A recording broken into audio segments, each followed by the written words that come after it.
Sa video na to, magkakaroon ka Welcome na sa ng aming guide channel. sa paggawa ng So for report, today's video, maililigtas pag-usapan mo natin pa ang sarili yung mo isang sa katanungan gastos ng at isa nating sablay, viewer mula panoodin sa hanggang YouTube. matapos, tiyak So, madami ka matututunan. nagtatanong siya sa kung paano gumawa ng report. Sasakyan na isang linggo nang nakapark sakop sa pinagjujudihan. So ito ay katanungan ni Sir Salde Poliencia. So katanungan niya to. Ang tinanong ko sa kanya kung na may idea ba sila? May idea ba sila? Alam ba nila kung kaninong sasakyan 'yon? Kung kailan ipinarada? At ang sagot niya, masaklap nga, wala daw, hindi daw nila nakuha yung detalye. So ano daw ang gagawin niya? So dalawa yung katanungan niya dito. Paano gumawa ng report at saka sa kung ano ang gagawin niya? So dito muna tayo sa kung paano niya gagawin yung report. Una, kung ang report mo na to ay ipapasa mo sa kung kanino man, sa inyong OIC or sa inyong administrator, ikaw ang OIC dyan, gusto mo magkaroon ng guide sa kung paano gumawa ng report, tapos ipapasa mo to sa admin kasi hinihingian ka. So ganito lang gumawa. Sa isang papel, sulat mo doon sa taas, sa bandang gitna, yung agency name, tapos yung sa baba nun, yung detachment name, tapos yung address. Tapos dito sa bandang kaliwa ng papel, ilagay mo doon for ang report na to is address sa OIC mo, ilagay mo doon yung pangalan ng OIC. So let's say ang pangalan ng OIC mo is De Leon. For OIC De Leon, tapos sa ilalim kung anong designation niya, detachment commander. Kung sakali naman na ito ay para sa admin or kung sino yung humihingi ng report, maaaring yung pangalan niya yung ilagay, tapos yung kanyang designation. Tapos, sa baba nun, ilagay mo yung from. So, ang ginamit natin sa taas is for, kasi official mo ang humihingi, hindi to. Parang ano kasi, parang informal kung gagamitan mo ng word na to, kasi official mo ang pinagpapasahan, mas mataas ang rank kaysa sa'yo. So, tapos ikaw naman, from, so pangalan mo, SG Santos, kung yan yung pangalan mo, or kung anong pangalan mo, apelido. So, tapos kung saan yung post mo, saan yung duty mo. Tapos subject, incident report. Tapos doon sa baba ng incident report, ilagay mo, abandoned vehicle at Area C, Zone 10. So, let's say, doon sa inyong pinagjujutihan, mayroong specific na parking area din sa parking area na yon, may mga zoning or area kung saan yung mga para mabilis ma-identify sa kung saan nakaparada yung mga sasakyan. So maaari din naman na halimbawa ito ay isang open area, maaari mong ilagay dito sa kung saan yung sasakyan nakaparada. So sabihin natin na ito ay let's say hospital, main gate ka tapos sa hospital. Ilalagay mo na lang sa kung saan area nakaparada yung sasakyan. Maaari mong sabihin sa may puno ng mangga, malapit doon sa ER. So, i-describe mo na lang. Pagkatapos ng subject, ilagay mo yung date. Kung kailan mo ipapasa yung report. Kailan mo ginawa yung report. Tapos, direction mo na doon. Ilagay mo, Sir, I would like to formally report that a black Mitsubishi Lancer with plate number ABC123 has been parked at Area C, Zone 10 and appeared to be unattended. So ano na, nasabi mo na mayroong sasakyan na ganitong model, ganitong brand, na kung saan siya nakapark. Then ano ang sinasabi ng report mo? So it appear to be unattended. So, paano mo nasabi na unattended yung sasakyan? So, upon verification of the car-to-car inspection logbook, the vehicle was recorded as parked on February 14, 2025.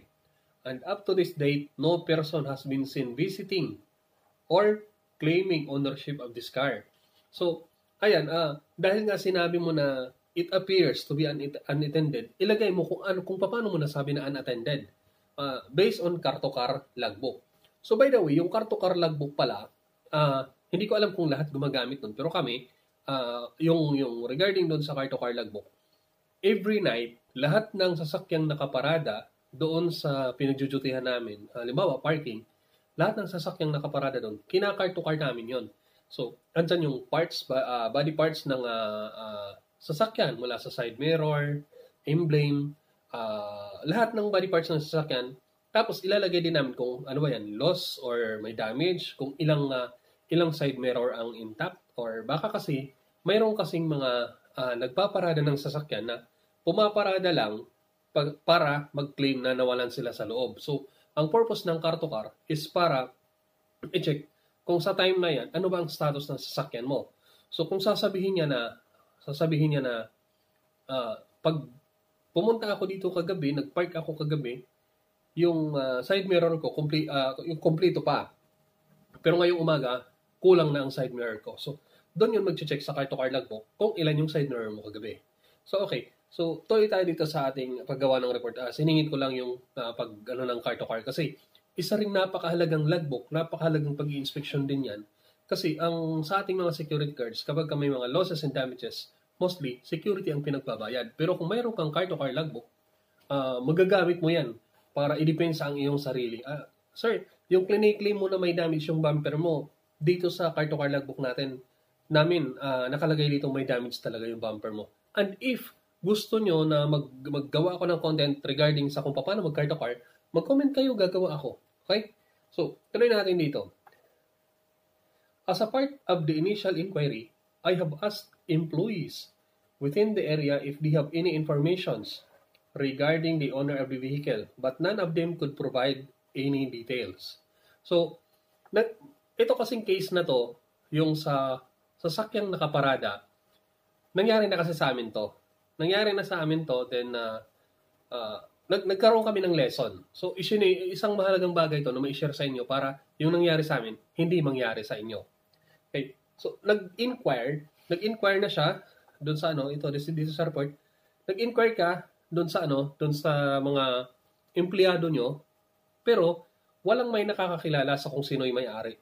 Pero kung yan ay parking area na hindi naman siya open na parking area, o let's say sabihin natin na sa isang hospital na naman, may mga pumapasok doon magpaparada, tapos itong sasakyan na to is matagal na hindi na claim, nagtanong ka doon sa mga empleyado, sinabi nila na hindi nila kakilala. So, i-deny nila na hindi nila kakilala kasi nagkaka-questionan na. Nagkakaroon na ng pag-iimbestiga kung kaninong sasakyan, kaya gusto nilang ilusot yung sarili nila, ayaw nilang magpakilala. So, tuloy natin dito sa Tapos, sasabihin ko sa inyo kung ano yung nangyari at ano ang naging lesson namin doon sa nag-part sa same na case nito. Okay? So, ni-report mo na nag-ask ka na ng inquiry from employee or sa mga nagtanong ka na. Kung may CCTV, mas maganda para ma-request ng review ng CCTV. Pero hindi ikaw ang magsasabi. Kaya nga ilalagay mo doon sa report, I am bringing this to your attention for proper guidance and necessary action. Okay, so ito, sila na yung magsasuggest. Sila na yung magsasuggest na sige, mag-conduct tayo ng CCTV review based dito sa report mo, based dito sa inquiry mo, kung kailan to pinarada, kung kailan ipinarada sa yung sasakyan, kung kailan ipinarada, anong oras ipinarada, para ma-review sa CCTV.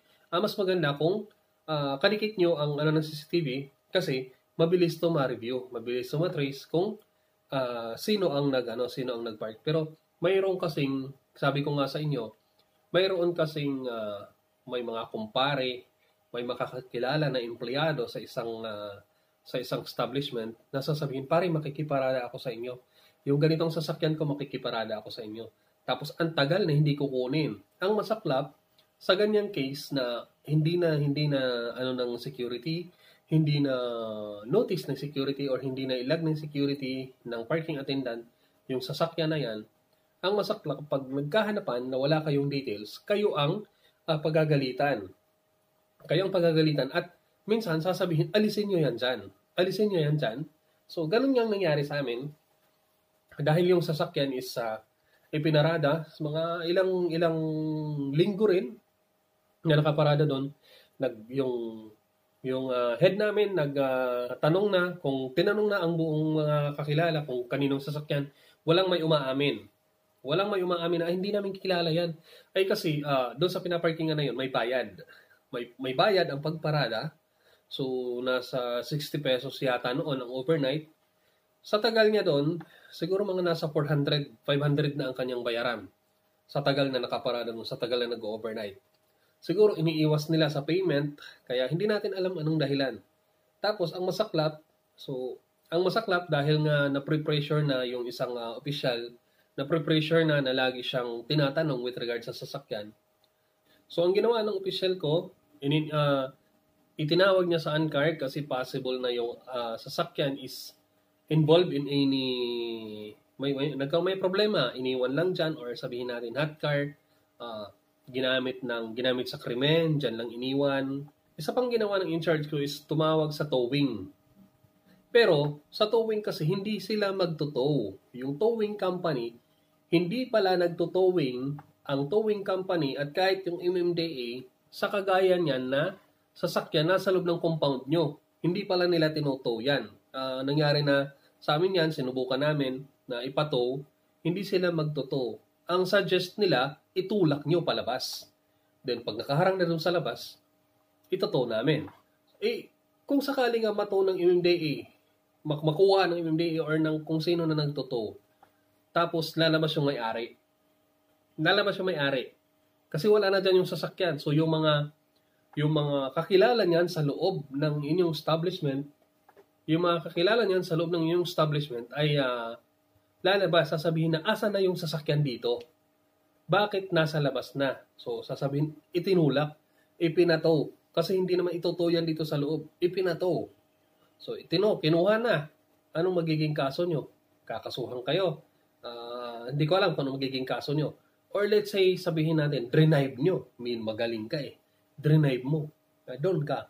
Imbis na nag-i-inquire ka lang sa ANCAR, nag-i-inquire ka lang sa anti-carnapping kasi baka sakaling may problema yung sasakyan, ikaw na ngayon ang kakasuhan ni anti-carnapping kasi minaniho mo yung sasakyan.